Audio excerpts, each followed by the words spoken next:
Hey, what's going on, open air listeners? This is Devang. Just a heads up that we had some technical difficulties on this week's show. Simon's recording was a bit jumbled, as you're about to hear, so it might be difficult to discern what exactly he's saying at some points throughout the episode. We're sorry about that.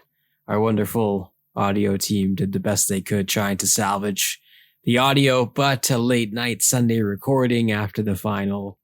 Sometimes these things happen, so bear with us, and apologies for the technical difficulties on this week's show. Hopefully that's behind us and we're all clear next week. But yeah, just a heads up, this week's show might sound a little funky, so apologies in advance.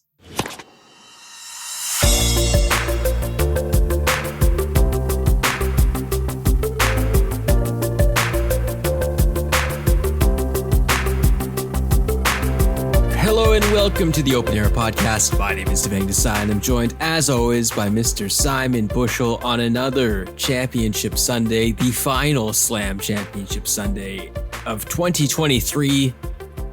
And it ends how it started, Simon. 24 major titles for Novak Djokovic.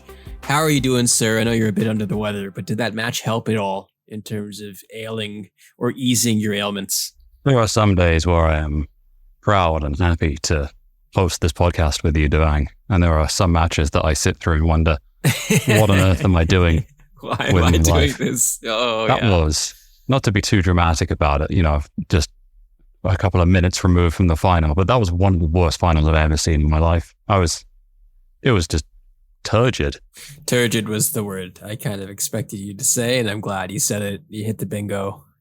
So I won. But yeah, I think we'll start there and we'll get into Coco Gauff, obviously, and the history she made and the fact that we have an awesome story to talk about. But I think because this is just fresh in our minds and it just happened and we're recording right off the hop, Novak Djokovic beating Daniil Medvedev in straight sets. I was ready to jump on here, Simon, and wax poetically about your excellent prediction about Medvedev and his chances at this US Open. And it all looked like he was going to plan until this final. And I think your issue is with Med's tactics in this final, because I think for most of it, I don't think Novak was at his best. It looked like he was going through something physical in the second set, which was hilariously long. Officially, I believe 104 minutes, which is just insane. But Djokovic wins that tiebreak. That was pretty much the match. But Bushy had problems with Med here. Problems with the whole thing, right? Like, it wasn't a very good spectacle in terms of the tennis that was being played. And I think Meds gave far too many cheap points, right? I think that's one of the things when you have your opponent who is injured and clearly struggling in that second set. Just too many missed returns, too many balls not put in play, did not make his opponent work, all these kind of things. And then I think really dropped his level to the level of his opponent. I think Djokovic, obviously, you have a huge amount of confidence to be able to continue to fight the way he did and to be able to have the reserves that he did. And there's no other way to describe it other than Danny Medvedev really played this final. It was just a really poor performance all around to get solid warm stuff. Yeah, and I think you could see his coach kind of go at Med a bit during the match, which I don't often see in their camp. I do admire how their camp is like 4 people deep, and it seems like they're just here as if it's a normal day, which I respect a lot, especially when it's celeb after celeb after celeb on the broadcast, and it just seems like it's only celebrities there. Med's box was enduring in that way, but yeah, it seemed like he was not right from the start, and that 2021 Med at this tournament, that kind of devil-may-care attitude he had and the idea to spoil the party, that wasn't his vibe today, and it was pretty clear that an even kind of lukewarm Novak would be enough. And I think in that second set, towards the end there, Medvedev will look back and look at those chances he had and question what could have been, because if he wins that tie break, I don't know, like if the fitness levels are as poor as they look to the naked eye for Novak, then maybe Medvedev is able to push him, but he wasn't able to, and we're left with another slam title for Novak, 24, equaling Margaret Court, which, I mean, who really cares about that? I don't think anyone cares about that, but I think ESPN does need those numbers to chase. I noticed the graphic is changing now and they're including the men and the women here. But just to go over Novak stats quickly, Simon, 72 majors played, 24-1, 36 finals, 47 semis. All of those are the most ever. I think defense wins championships is a cliche, and we heard it a lot after Coco withstood the Sabalenka onslaught. But the Novak that won this tournament, I think you could say it was classic Novak in some ways. I think you could also say that the draw was not one of the strongest he's ever faced by any means. Just another Novak slam performance, Bush up and down, but that level that he can maintain is clearly better than most. He was deserving of this slam title as well, just given the performances and given that he raised his performances when he needed to. I think there's a lot to unpack of the whole issue of the slam in general, not just the fact that I think both of these players coming off the court looked utterly and completely shagged. Like they looked completely like, on Novak Djokovic's behalf, like he was certainly injured to some degree, and Danny Medvedev's side of things just completely spent both emotionally and physically on the court.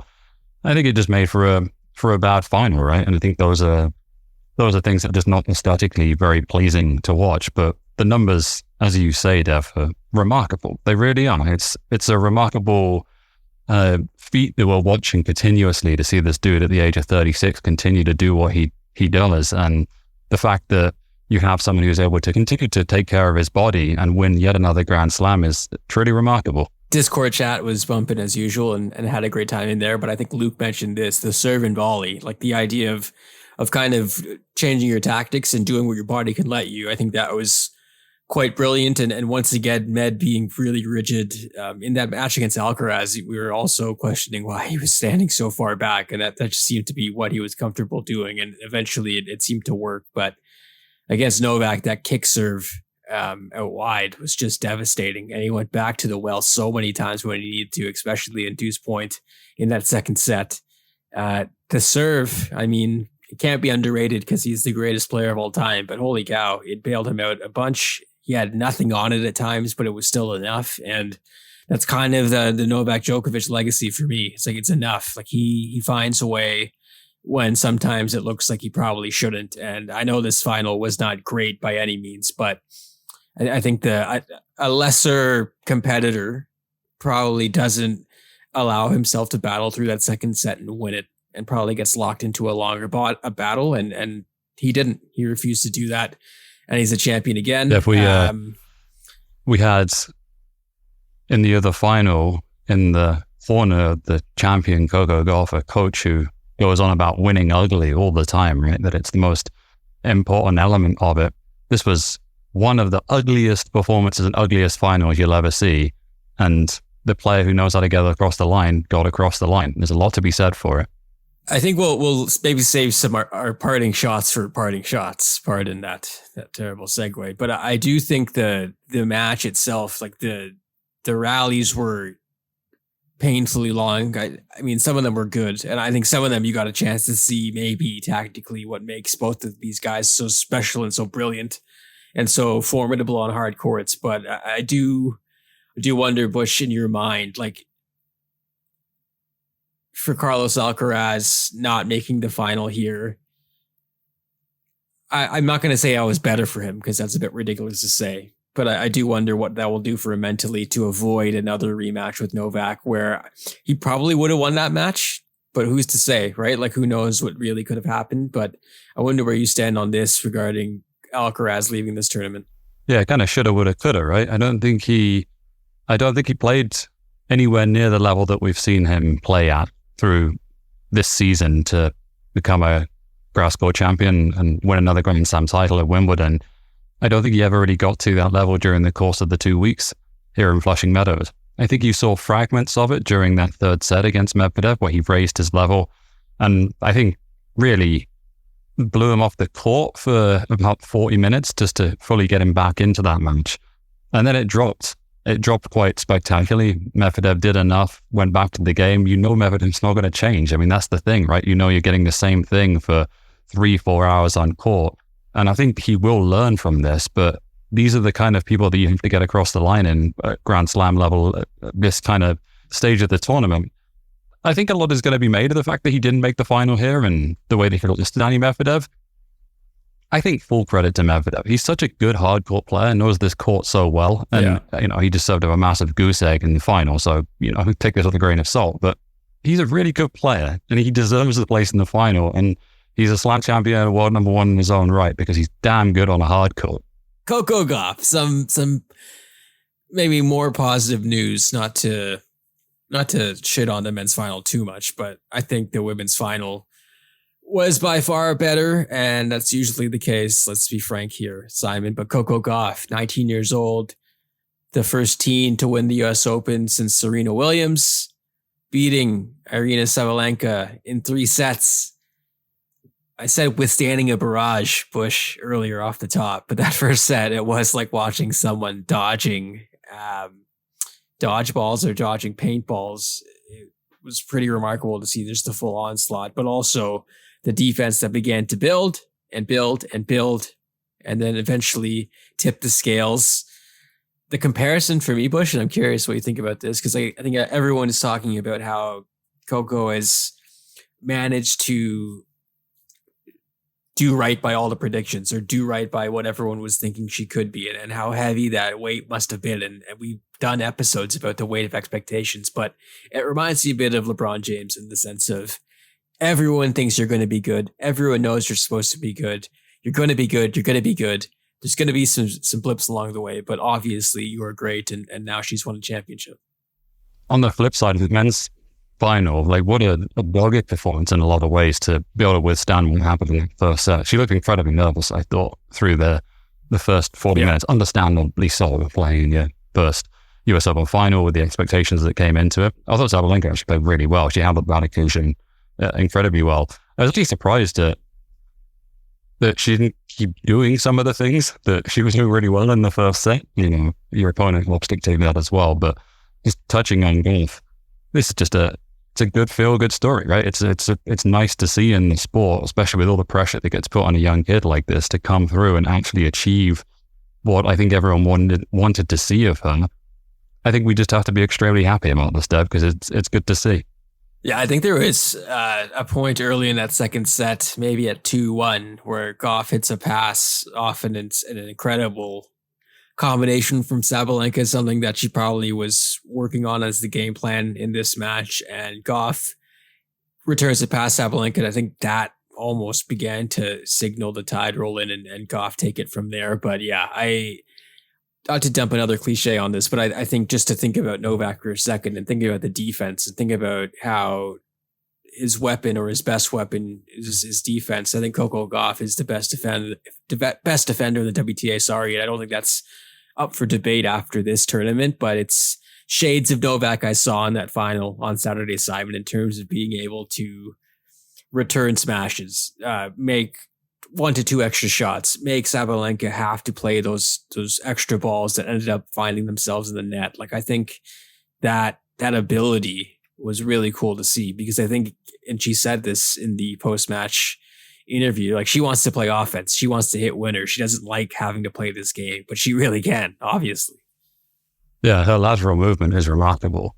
Really is. She's such an incredible athlete to be able to move side to side the way that she does.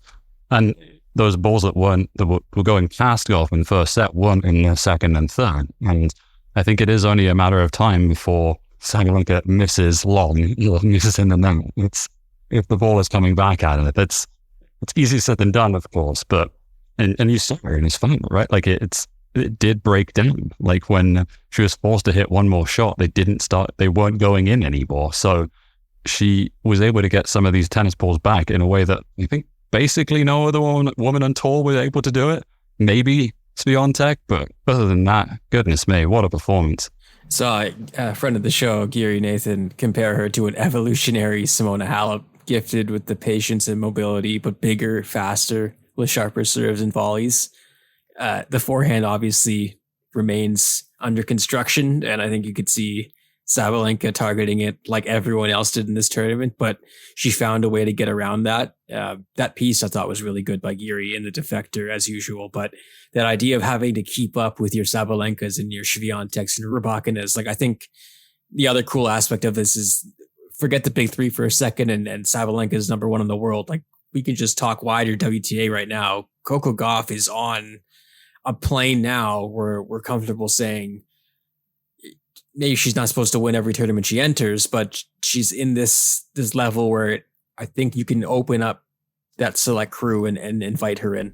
She should win all 4 Grand Slams. I think that is, just from the perspective of her talent level and her ability to play on all surfaces. I'm not saying she's going to, but she has the ability to win on every surface, which Dev, I mean, she's right up in the conversation. I think fulfilling that potential and getting across the line. I was very wrong about her. She called you out. Right? You heard that, right? In the post-match, the speech, she mentioned you. Yeah, I thought it was weird the way that she was, fair enough, right? Listening from her. And to Simon Bushell, what now? What now?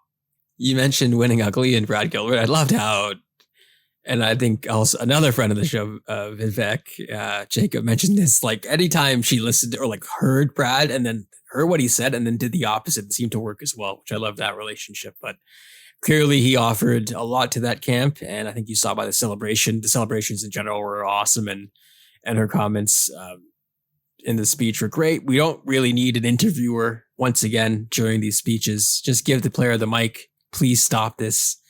For the love of God, we don't need to do this anymore. Both trophy ceremonies were plagued by this, Simon. I don't understand why we're still doing this. Let them speak. They're good at this. They have a lot of experience doing this. Let them speak. Let me ask you a question, Dev, to just as a bit of levity for this whole situation. Which number is higher at the end of the career? Coco Gauff Grand Slam titles or Brad Gilbert bracelets? It'll be close. I don't know how many BG's got, but he's got a lot. Well, here's another one. Like, so we mentioned Carlos not making the final and kind of quote unquote depriving us of what we deserved as tennis fans. But so did Iga Swiatek in the sense that she lost to Ostapenko and deprived us of Gauff Swiatek in that quarterfinal. Does Coco Gauff still win the title if she has to play Iga, Simon? Can we go into revisionist history mode? I think she still does. I don't think it's as straightforward as saying that she would have, blasted through Iga Swiatek. And I think, I guess to offer a more flippant response to this, Dev, Swiatek didn't make it, right? She had the doors blown off of her. Yeah, exactly. So, exactly. Results don't lie when it comes to them. Well, yeah. Well said. The New Balance kit was fire from Coco. Multiple people reaching out, asking, how do I get this kit? New Balance, a winner on and off the court this tournament. Anything else, Simon? The speech, I thought the speech obviously was great. And like the comment about reading what the haters are saying. Like, I think a lot of people immediately were like trying to find quotes from quote unquote reputable people trashing Coco or saying like, maybe she won't win it. I think there are a ton of quotes like that because a lot of people sanely, I think, are like, you know what? It's not a given that she's going to win a slam. Like crazier things have happened. You never know. I think Coco is specifically referring to the denizen of trolls and morons online who respond to her social media posts. Because I imagine there's thousands of people who flood with terrible things. And I love that she acknowledged those fools specifically in the speech. It was great. It was very young person-esque. And once again, Simon, the children are our future. I was listening to an interview with now Tottenham Hotspur manager Ange Postecoglou, and one of the things that he was banging on about and seems to have made it a point in his career is emphasizing to everyone that progress and change and improvement isn't linear, and that it can happen at different times to different people, and depending on your work ethic and depending on like when things click and depending on your training and all that kind of stuff, and trying to maintain positive attitudes and all the things that come with being a professional athlete.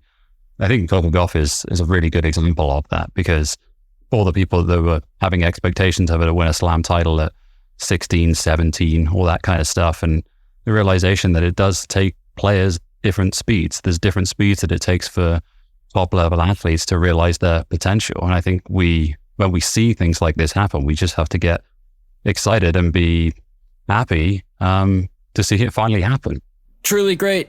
Novak Djokovic, Coco Gauff, your singles champions at the 2023 US Open. When we come back on Open Era, it's Parting Shots.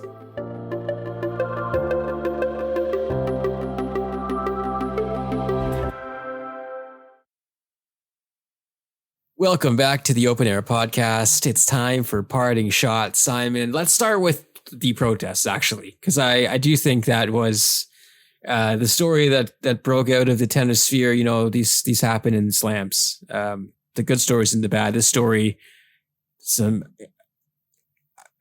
was about to say anti-fossil fuel activists. What's a better way of saying this, Simon? Pro planet, I guess. People who want to preserve the earth registered a protest during the semifinal between Coco Gauff and Karolina Muchova.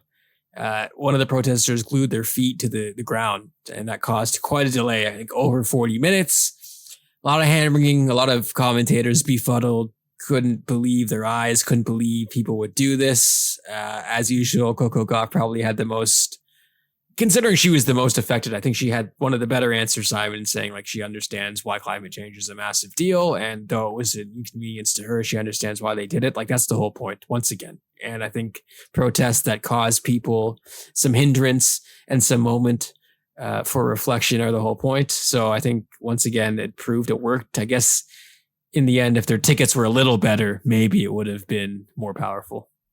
Back to the well again of thick of it quotes. I thought tennis took a huge shit with its clothes on.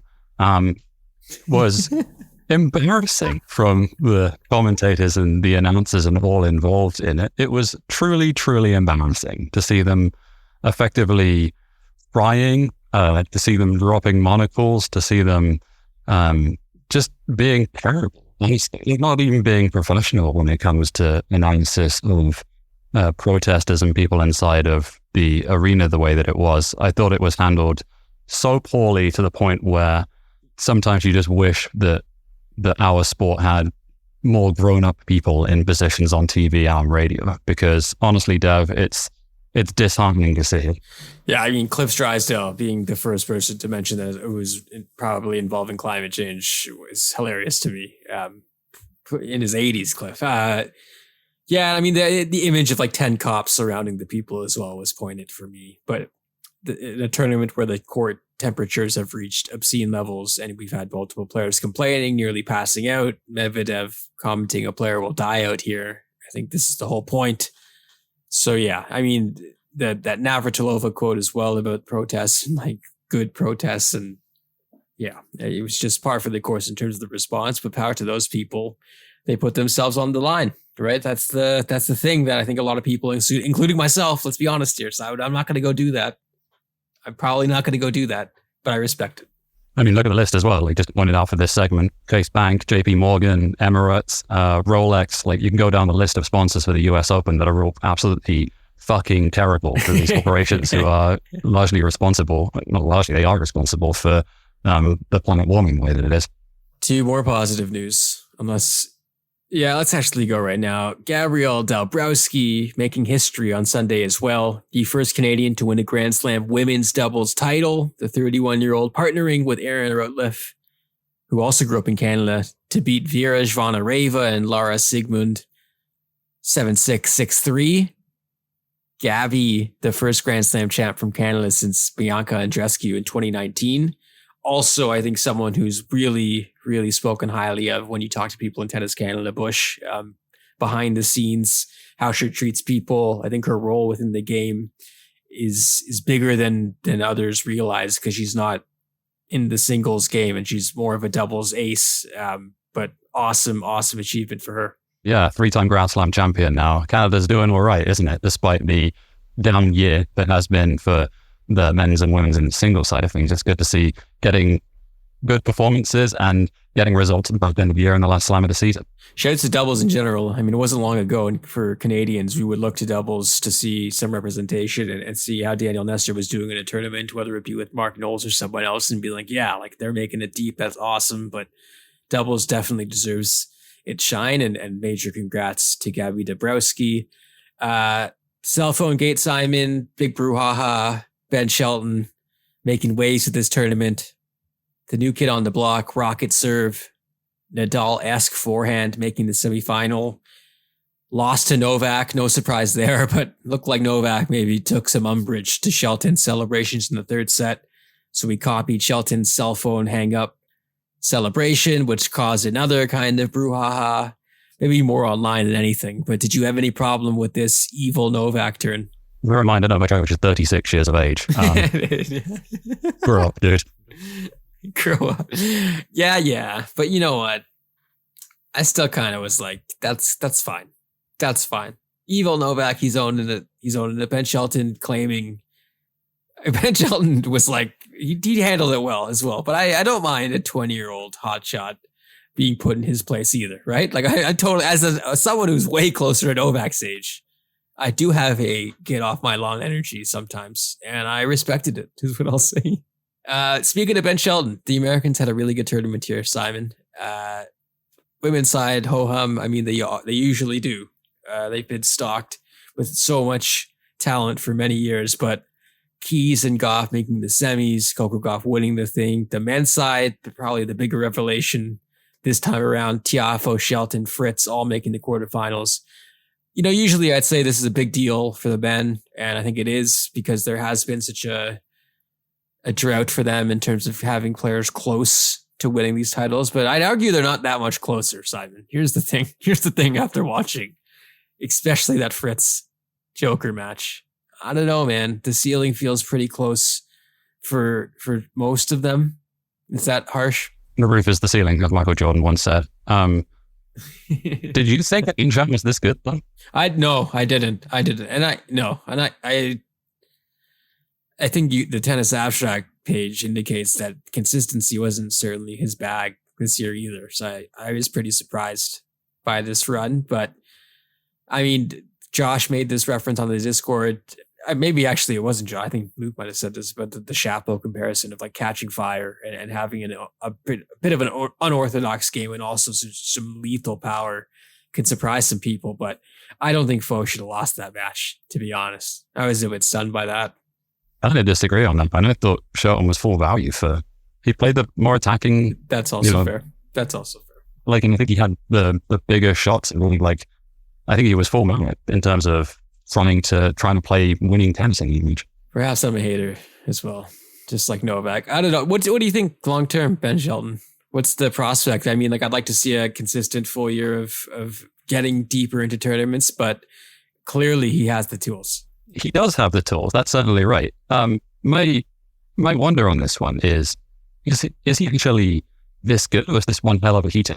He's a really difficult player to organize stuff. Like if you were telling me he's just like, this is the first he ever gets in a slam and so this is a long time, I believe it as well, but it's kind of, it always seems foolish to say that because at the same time, there's probably an incredibly good young player. It's cool. It's cool. His dad is his coach. It's also cool. That celebration, I think, was something that he had with his friend from school. So like the origin of the celebration is cool. And I'm not trying to hate on kids having fun, but shouts to Ben Shelton. The forehand's awesome. The serve is crazy good. Novak made them both look like nothing, but that's what he usually does. Welcome to the big leagues. Moving on, Simon. Did you see the story in the Washington Post about the maestro, the man who built the biggest match-fixing ring in tennis? Please explain to me what happened there, because this is So this is a story about a man based in Brussels who basically organized one of the largest match-fixing rings that's been caught so far. And it kind of goes through the way he started this ring and really like it wasn't a mastermind in the sense that he didn't have like 10, 20 people working for him. It was him basically doing the legwork and having an interest in tennis and then going to lower level tournaments and finding tennis players down on their luck, desperate tennis players willing to do anything to keep going. Because I think the situation really reveals how kind of effed the economics of the sport are. And the fact that, as we've talked about at length, Bush, on this show, and about the baseline idea and getting players some security, a lot of players do not have any sort of security. And then you get situations where they're getting in with people like the guy profiled here. It's a really, really interesting read. I think this is part of a longer, I think it's a 2-part series. Yeah, it's called Game Set Fix by Kevin Seif in the Washington Post. This guy, Grigor Sargsyan, is the protagonist. So yeah, pretty wild stuff. And some names you'll recognize in the tennis world are also featured in this piece. But with the idea of gambling becoming more prevalent, especially in North America, I saw in this article, it's mentioned tennis is the 3rd most gambled upon sport in the world, which is pretty wild. And I think that's only intensifying with the idea that you can gamble on any of these tournaments, really. So yeah, I think the punishments as well that were handed out eventually in this story are pretty low. And it also kind of leads me to believe that this will continue to happen. It's like a few months ago, we were talking about the Simon Halep situation, and I was saying in this podcast that you'd be naive to believe that the widespread doping, I think you'd be naive to believe there isn't more widespread sport gambling that exists inside of tennis as well. Like, given how widespread it is, how international it is, and just all the different opportunities for various different sport betting to occur inside of the sport, it's going to be more widespread, I think, with the advent of widespread gambling in the United States and Canada in the next 5 years. So watch this space, because there's probably a lot of this stuff going. All right, rapid fire here, Bush. WTA finals confirmed finally. They're going to be in Cancun at the end of the year. Really angered some of the Europeans, especially the Czech crew, Thomas Pitera, who bid for the WTA finals to be in Prague, said the decision makes absolutely no sense to me. They just proved that they are complete dilettantes. I think the issue among a few of them is that the Billie Jean King Cup is in Spain, like right after this. So not a great travel experience.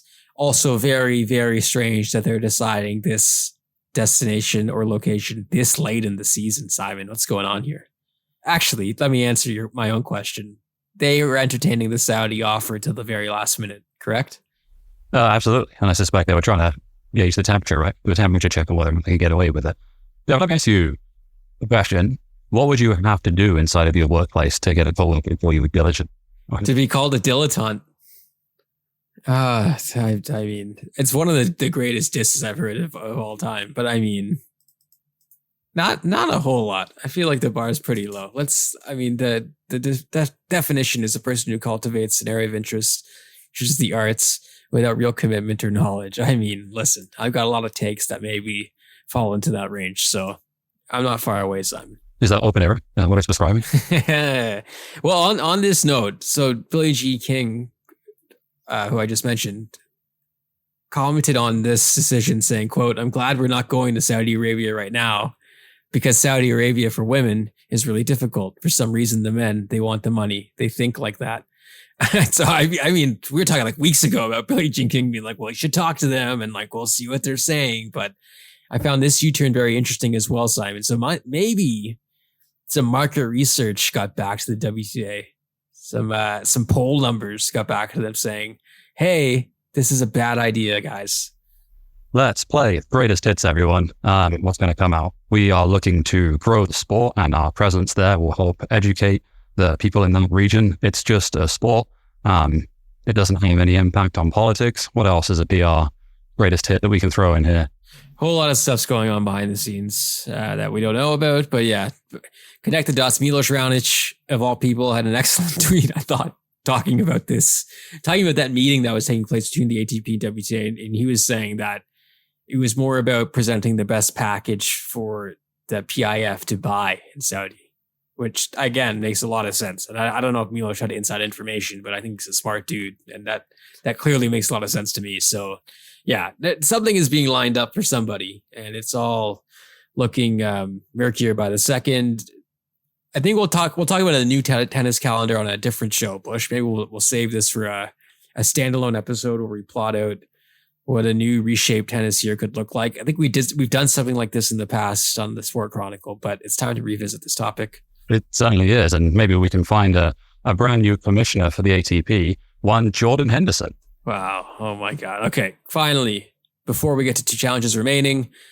Daniil Medvedev, champion of our hearts, got a bit teary in his speech after the final on Sunday, which I was a bit taken aback by. But Med, good dude, I think, by all accounts, by most accounts, good dude. But he was talking about trying to watch Tiafoe Shelton in New York. Quote, I don't know if it's legal or illegal, but I have to find a way because I cannot watch it on TV. So I go on the internet, and probably this is how you call it, pirate websites or something. So I watch tennis. There, I have no other choice.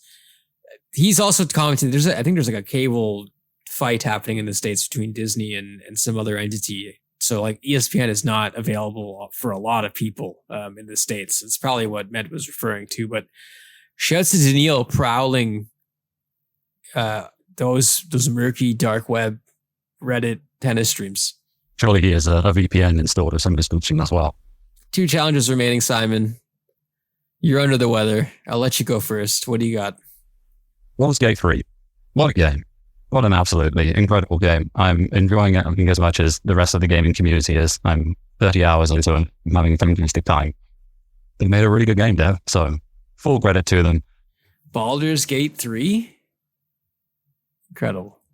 Also, shouts to, I didn't realize Gran Turismo was a movie they made. I knew the game, but I didn't realize this was a movie about a story of a guy parlaying himself playing the game into actually becoming a race car driver, which is quite cool. I know they took some liberties with the story, and maybe some of it was not exactly retold exactly how it happened, and that angered some, but overall, insane story. The marketing got me, though. It was one of those things that like popped up on my phone, and I'm like, what? They made a movie about this? And I was locked in. So shouts to marketing. It works, Simon. And that race car driver was David Nalbandian. We'll leave it there. A reminder, we are on patreon.com/openera. I mentioned the Discord a bunch all throughout the US Open. We were chatting on our Discord about tennis and other stuff. It was a blast. Love our folks on there. Join them. Get the show ad free. Get it early on Sundays as well at patreon.com/openera. We're still on twitter.com/openerapod. I was able to make Radiohead reference during the final when Med was lying down and didn't want to be helped up by Djokovic. It reminded me of that Radiohead video, Just Bush, where the man is lying on the ground and doesn't want anyone to help him. That was a good moment. So if you want to see cool stuff like that, head over to twitter.com/openerapod. And that's that. For producer Dylan on the ones and twos, and for Simon, thank you so much for listening to Open Era. We'll talk to you next week.